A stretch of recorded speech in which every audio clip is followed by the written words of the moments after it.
Welcome, ladies and gentlemen. This video is on Urdu. For the English version, type Dr. UUT, and the name of the topic you will get the video in English too. So, what is polarography? पहले हम discovery पढ़ेंगे कि how this mechanism was discovered. Czechoslovakian chemist था, उसने इसको discover किया जिसका नाम था जॉर्सलेव हैरवोस्की. उसने इसको डिस्कवर किया पोलरोग्राफी को. डेफिनेशन को हम पढ़ेंगे तो हमें समझ आ जाएगा कि what is polarography. Polarography is the voltammetry at the DME. Voltammetry को करना ड्रॉपिंग मरकरी इलेक्ट्रोड पर कहलाता है पोलरोग्राफी. अब ये वोल्टामेट्री है क्या? वोल्टामेट्री दो वर्ड से मिलकर बना है, वोल्टा एंड मीट्री. वोल्टा क्या मतलब है? पोटेंशियल. एमीट्री का मतलब है करंट. मीट्री आप जानते हैं, ammeter means current, metry means measurement. तो वोल्टेज और करंट की मेजरमेंट को कहते हैं वोल्टामेट्री, और जो इंस्ट्रूमेंट इसके लिए हम यूज करेंगे उसका नाम है वोल्टामीटर. तो पोलरोग्राफी में हम क्या करते हैं? हम ड्रॉपिंग मरकरी इलेक्ट्रोड, जो कि एक इलेक्ट्रोड है, उस इलेक्ट्रोड पर हम नापेंगे, हम मेजर करेंगे पोटेंशियल और करंट को. That's it. बाकी हमें समझ आ जाएगा कि व्हाट पोलरोग्राफी इज जब हम इसकी इंस्ट्रूमेंटेशन पढ़ेंगे. और इसका मकसद क्या है? डेफिनेशन से ही इसका मकसद हमें वाज़ेह हो गया है, लेकिन थोड़ा सा इसको फिर हम एलेबोरेट करेंगे. Measurement of the current that flows in a solution as a function of applied voltage. Sorry. Measurement करना करंट की, वो करंट जो फ्लो करे किसी सॉल्यूशन में बिकॉज ऑफ वोल्टेज जो हमने अप्लाई की. क्या मतलब? कोई वोल्टेज हम अप्लाई करेंगे किसी सॉल्यूशन में, उस सॉल्यूशन में अगर करंट जनरेट हो और वो फ्लो करे, हमारी पोटेंशियल की अप्लाई की वजह से उस करंट का फ्लो करना, फिर उस करंट को नापना is actually the purpose of polarography. Polarography principle भी यही है. अभी हैरवोस्की जो था उसने क्या किया? इसने एक कर्व बताया था, हम आगे पढ़ेंगे, जिसके जरिए से इसने क्वालिटेटिव और क्वांटिटेटिव एनालिसिस की थी इलेक्ट्रोएक्टिव स्पीशीज जो कि सॉल्यूशन में थी.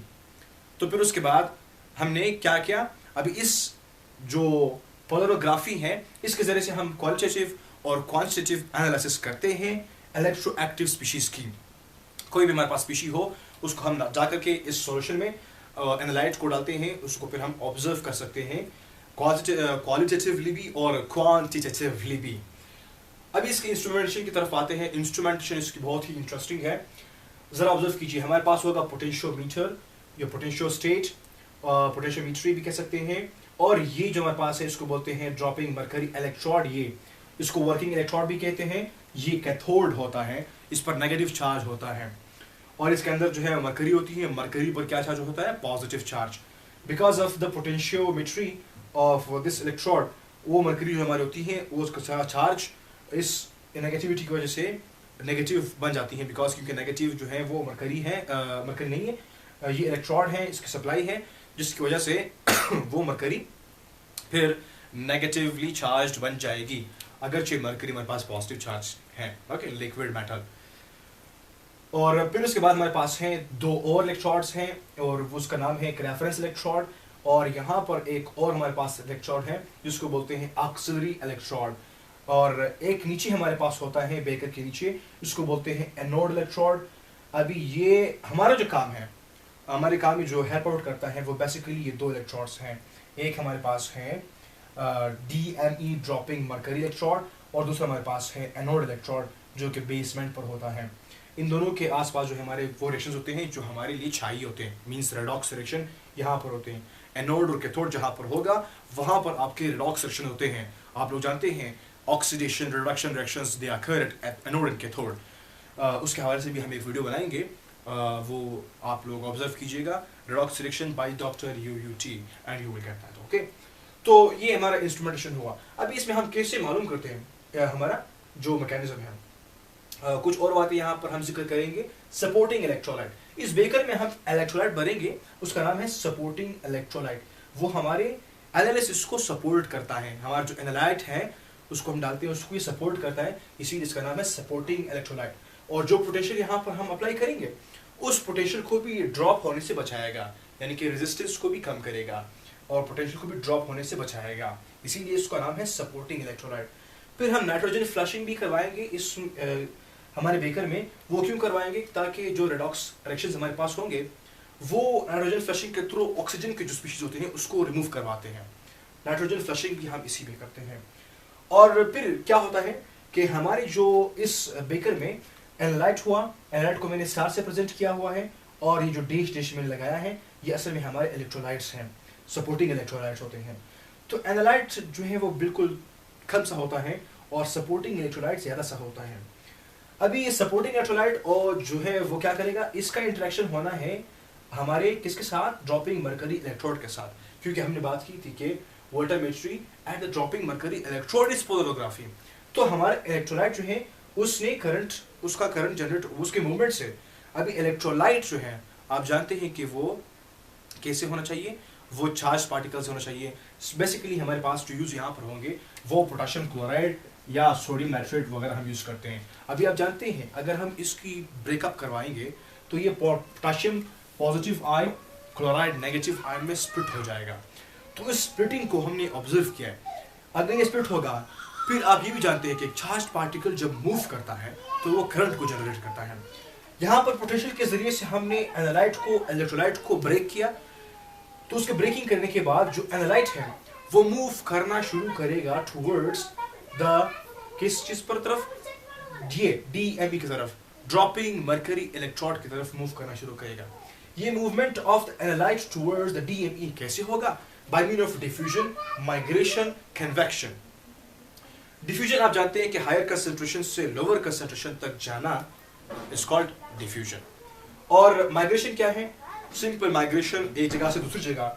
लेकिन यहाँ पर क्या होगा, एनालाइट जो है वो इलेक्ट्रोड की तरफ एक फोर्स की तरफ जाएगा, एक फोर्स की वजह से जाएगा, जिसको हम लोग कहते हैं इलेक्ट्रोस्टैटिक फोर्स, जो कि इलेक्ट्रिक फील्ड की वजह से यहाँ पर जनरेट हो गई होगी। और एक हमारे पास एक कन्वेक्शन। अब जानते हैं कि लिक्विड, वहां पर अगर किसी लिक्विड में टेम्परेचर की वजह से कोई चीज माइग्रेट करे या कोई एनालाइट माइग्रेट करे, दैट्स कॉल्ड कन्वेक्शन। तो यहाँ पर डीएमई की तरफ कोई चीज तीन तरीकों से जाएगी, या तो डिफ्यूजन की तरफ, या फिर माइग्रेशन, या फिर कन्वेक्शन। जाने के बाद क्या होगा, वो करंट्स जनरेट करेंगे। उन करंट को फिर हम नाम देते हैं, डिफरेंट नाम देते हैं। एक हमारे पास है रेजिडुअल करंट जिसको हम आईआर कहते हैं, एक हमारे पास है आईडी उसको हम डिफ्यूजन करंट कहते हैं, एक हमारे पास है आईएवीजी जिसको हम एवरेज करंट कहते हैं, एक हमारे पास है आईएमएक्स जिसको हम मैक्सिमम करंट कहते हैं। तो ये इस तरीके से फिर हम जब इनकी ग्राफ बनाएंगे जिसको हम लोग कहते हैं पोलरोग्राम। अभी दो चीजें आप लोगों को सीख ले, एक है पोलरोग्राफ, दूसरा है पोलरोग्राम। पोलरोग्राफ जो है ये आपके पास पोलरोग्राफ है, और ये जो ग्राफ हम बनाते हैं ये हमारे पास है पोलरोग्राम। याद करने के लिए बहुत ही आसान ट्रिक है। अगर आप डायग्राम बना रहे हैं, ये वाला, इसमें जिसको आप इंस्ट्रूमेंट यूज करते हैं उसको आप कह सकते हैं पोलरोग्राफ, और ये जो आप ग्राफ बनाते हैं इसको आप इसको कहते हैं पोलरोग्राम। इनवर्स के तरीके से आप देख ले, ये डायग्राम है, ये ग्राफ हुआ, ये ग्राफ है, ये ग्राम हुआ। ग्राफ ग्राम अपोजिट याद कर ले, फिर आप लोग इसमें कंफ्यूज नहीं होंगे। तो ये हमारा प्रोसीजर। अभी जो हायरोस्की था उसने क्या किया, उसने इस करंट वोल्टेज कर्व के जरिए से एनालिसिस की थी कि कौन सा इंस्ट्रूमेंट जो है वो कैसा है, होता है, उसकी क्या क्वालिटेटिव और क्वांटिटेटिव एनालिसिस है। तो इसने क्या किया कि फर्स्ट ऑफ ऑल जब इसने पोटेंशियल और करंट को अप्लाई किया, पोटेंशियल को अप्लाई करने के बाद जो करंट जनरेट हुआ बिकॉज ऑफ कि जो हमारे एनालाइट्स के आयंस थे और इलेक्ट्रोलाइट्स के आयंस थे उनकी मूवमेंट से हुआ।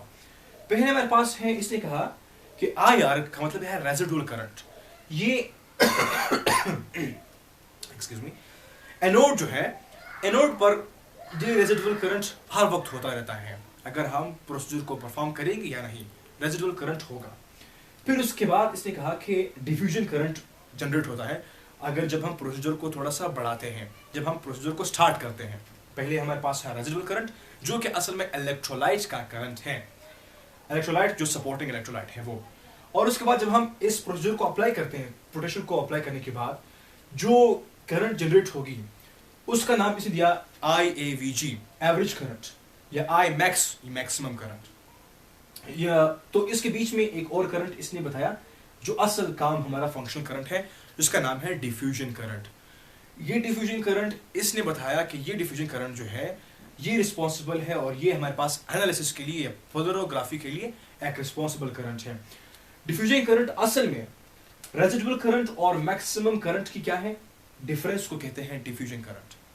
Diffusion current is the difference of residual current and average current या मैक्सिमम करंट। ये एक हुआ। अगर हम मैक्सिमम करंट या एवरेज करंट को रेजिडुअल करंट से माइनस कर दें, उसका बीच का जो करंट आएगा, दैट्स कॉल्ड डिफ्यूजन करंट। और ये डिफ्यूजन करंट जो है ये असल में हमारा क्या है, वेरी पर्पस ऑफ पोलरोग्राफी।